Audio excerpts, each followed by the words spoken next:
and gentlemen, let's go. Where Brooklyn at? Where Brooklyn at? Where Brooklyn at? Well, actually, I live in Delaware now, so does that make me a Delawarean? Singing girl. You know, Beyonce is my friend in my head. Jay my people sometimes, too. Yeah. I mean, like, be true, man. You know, when I was a kid, I had an imaginary enemy. Like, does that make me crazy? Life as P, presented by Say What Radio. Hello, I am back. What's up? This is Life is P. I'm your host, Phoenix Ash. If this is the first time you're listening to me, I appreciate you taking me on. If you are a repeat listener, thank you for being here. Thank you for giving me your time, and thank you to all the people who reach out to me in my messages, my DMs, my friends who listen, who text message me and tell me they listen. Hey, how you doing? Hey, Dana. So I appreciate everybody who tunes in. I'm outside. It's kind of rainy out here in Delaware. A little chilly. I love this weather, y'all. I really do. It's so inspiring. I think this is the kind of weather that great stories are made of. I know some people feel that way about summer, where they can take in the heat and all the things that happen in the summer with Boy Meets Girl and Guy Rolls Up or playing ball on a court and stuff like that. Well, it depends on what stories you read. But I love a great story that is rooted in warmth, and I don't feel like I necessarily write those stories though, but I love to read a good story, and I love to look at things like fall leaves and the colors and feel the wind blowing and love to hear the rain fall. So this is my type of weather, and I'm doing something that I hardly ever do, and I have a glass of Smirnoff. Like, it's not real hard liquor, right? So it's like a wine cooler, but it was in a can. So I don't know, kind of feel like a beer, I guess, with some fruity flavor. It's something to sort of soothe my soul a little bit, get me going. I mean, I do coffee in the morning to soothe myself, but this Smirnoff is what's hitting right now. It's been a long week.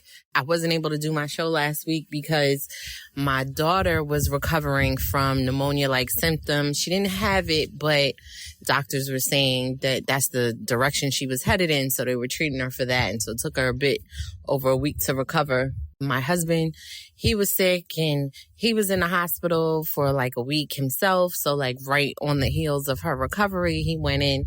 So it's just been a really long, eventful couple of weeks, but I'm back. I'm here. And the thing that's on my mind is I'm contemplating. I don't even know, like, I don't necessarily think I'm going to have any words of wisdom on this because it's something that I'm contemplating and rolling around in my head. And I don't know if it's because of my work in progress, the songs I've been listening to, which is related to my work in progress, or just day-to-day interactions. It could just be a plethora of things just all together. But anyway, I want to talk about, like, what do you do when your desire for a thing runs all the way out? When there's just no more desire for a thing? Do you accept it? Do you face it?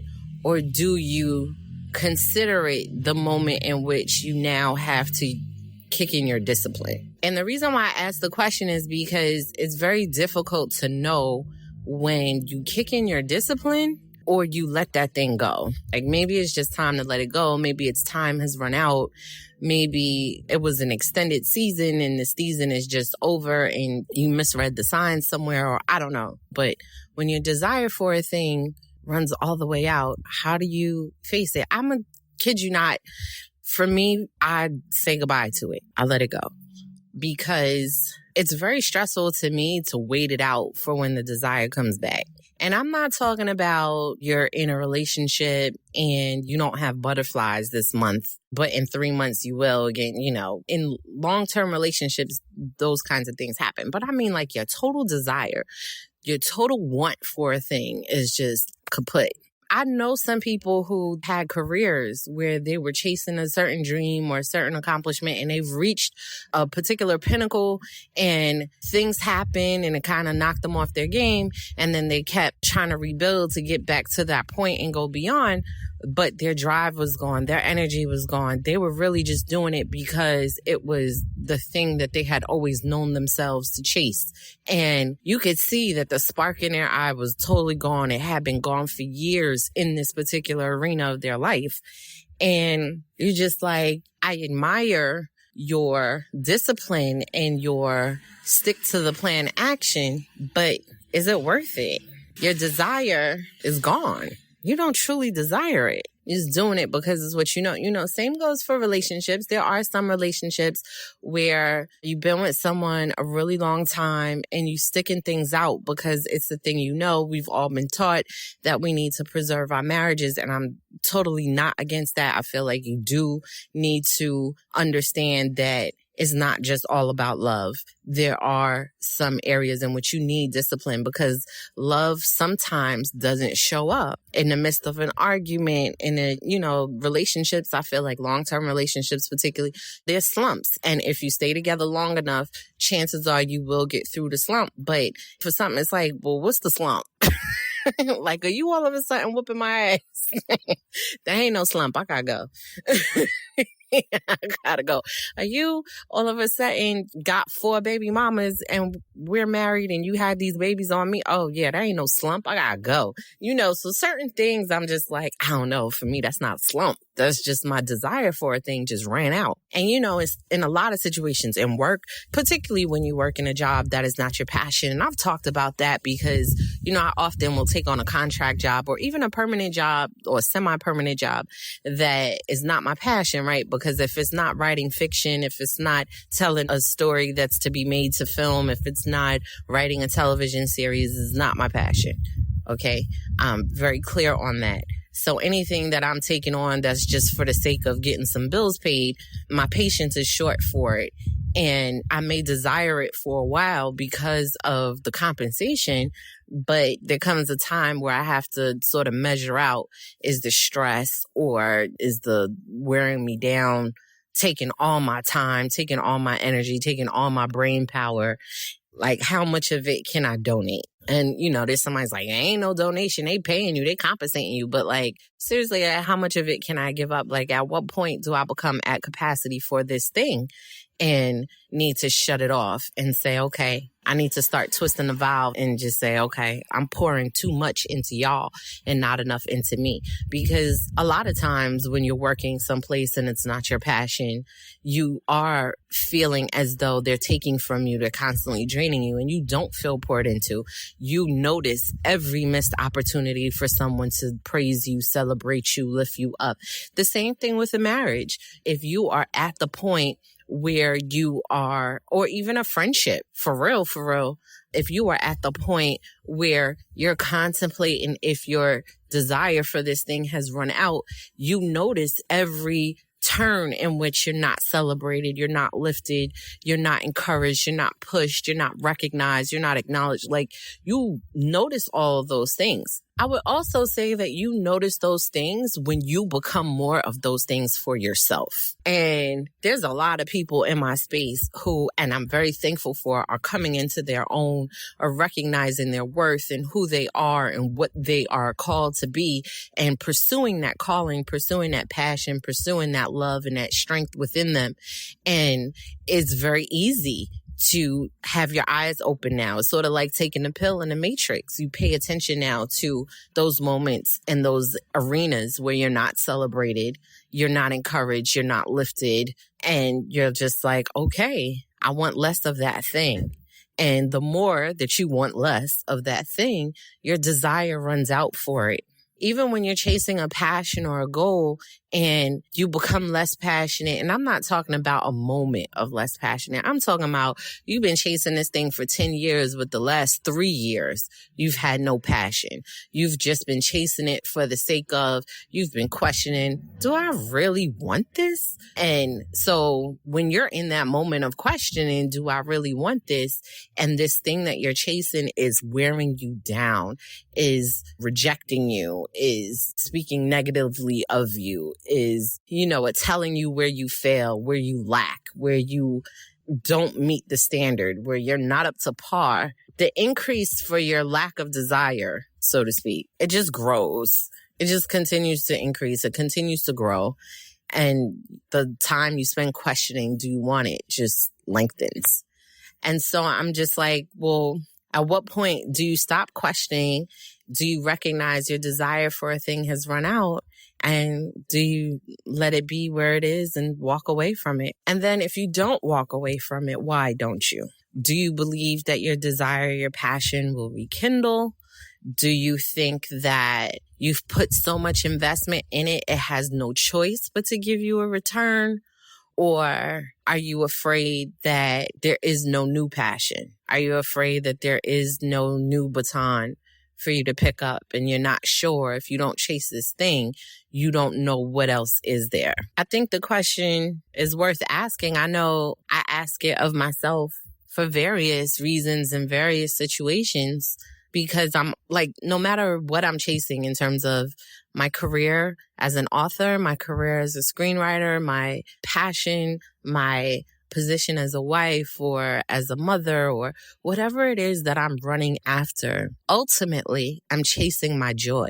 I take control of that in my life. I want to possess my joy. I want to be the person who is in control of my joy. I don't want it to depend on so many different variables. So if you're tearing me down, rather than me expose myself, and sometimes people are like, well, you saying that is relating to these different things by shutting these things off just because you're having a moment.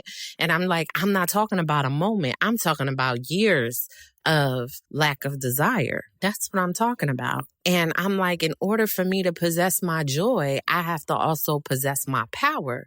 And my power, it's within my power to end dead situations. It's within my power to recognize that I have the ability to do just as much for myself as I expect someone else to do for me. And although it's great to have people in your life lift you up, I understand that there are moments where those people in your life need to be lifted up so they can't be the person that needs to carry you on their shoulders, or they can't be the cheerleader in the stands in a particular instance. But what about those situations that have been tearing you down for a long period of time? What about those situations that have been slowly chipping away at your corners, slowly breaking off the pieces of you that you thought were your strengths or that you thought were helping you stand, or the newfound loves in your life that you found, and all these old things can't get with the new program, and so they're just afraid to let you fly. Like, what do you do when you've spent years weighted down by dead situations? What do you do?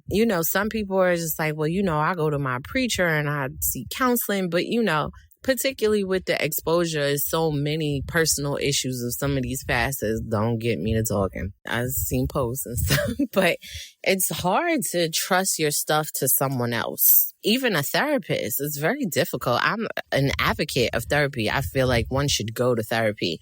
And I was in therapy for years. If it wasn't for my therapist divorcing me, I'd probably still be in there, but that's another story. But seriously, like, I'm talking about years of a situation that no matter what you pour into it, can't spring to life. How long do you hold on hope that it will one day rise again? How long do you do that? Is there ever a point that you admit to yourself that this is a dead situation? There's people who have been like in jobs for like years upon years upon years. And every day they go to work and they're like, I hate it. I hate my boss.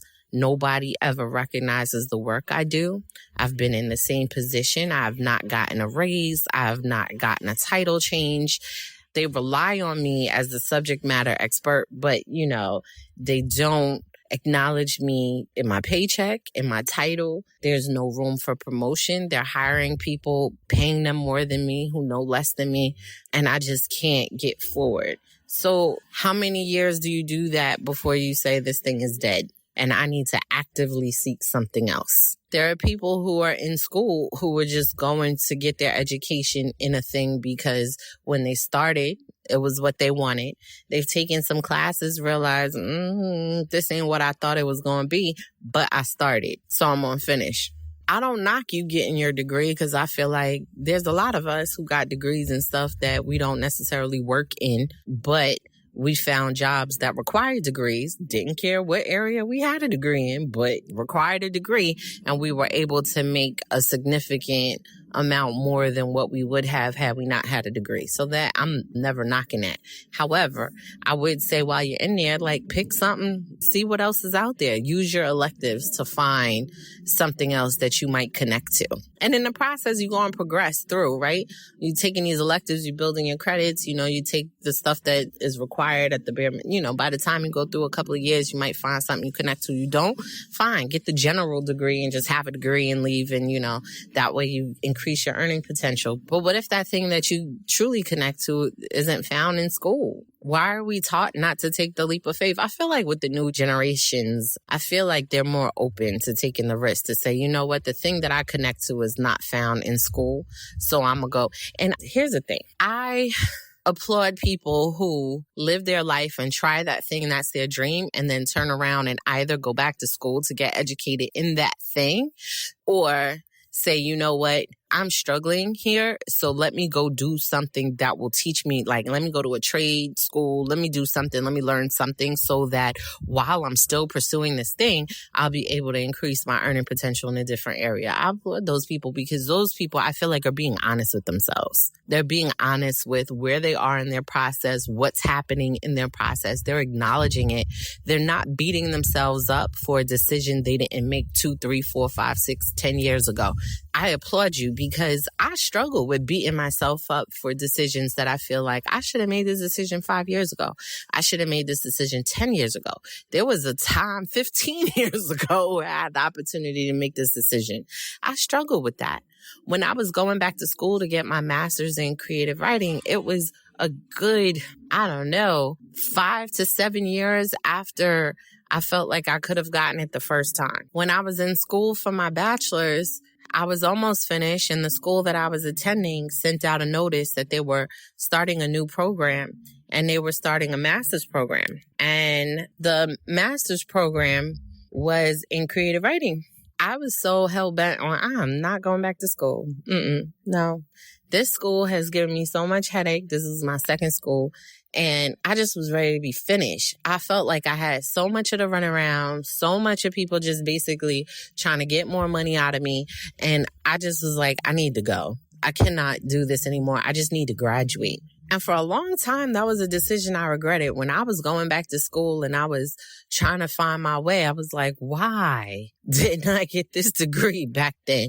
And most of the reason why I was beating myself up was because I felt if I had made the decision the first time, then maybe I wouldn't have taken on all these jobs that were in a different direction, growing me in some other way.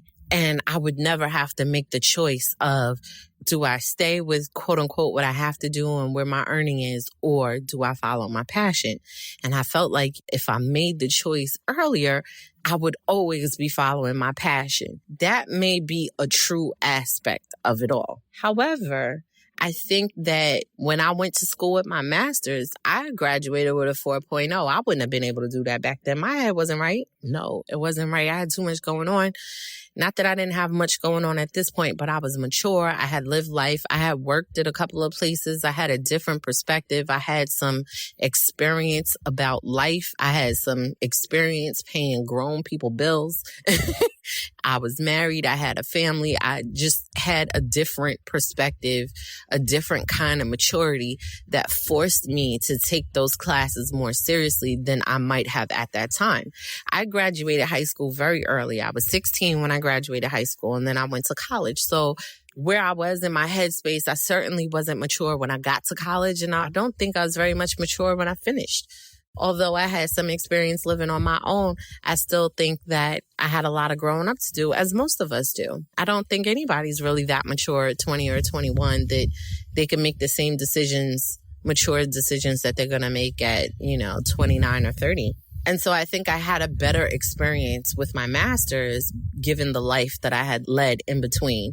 But it took me several years after my master's to be able to look back on it and say, no, I did that at the right time. That was fine. It was the right time for me. There were things that needed to happen for me. Same thing with my writing journey. You know, I beat myself up. But why did I take so long to leave corporate to try to pursue a career in writing? And then why after, you know, I got to go back and take contract jobs? Why is that when I get finally a publication deal and blah, blah, blah. And it's just why. And it's just like, I'm whying all the past. And it's like, I'm whying all the wrong things because although I don't have the opportunity to go back and redo those things, I do have now. I do have the moment of now, and I can change my trajectory based upon the decisions I make now. Granted, there may be a point in 5 years that I'm questioning these decisions, but I have now. And if I stop beating up myself from the past and just deal with my now, I think my future will be much more peaceful. I'll be able to, when I recognize that this is the mindset that I have now, that look, I'm just dealing with the now. Back then, I was trying to make decisions that would impact my future. I was going so wrong, but I had wild pictures of what my future was going to be.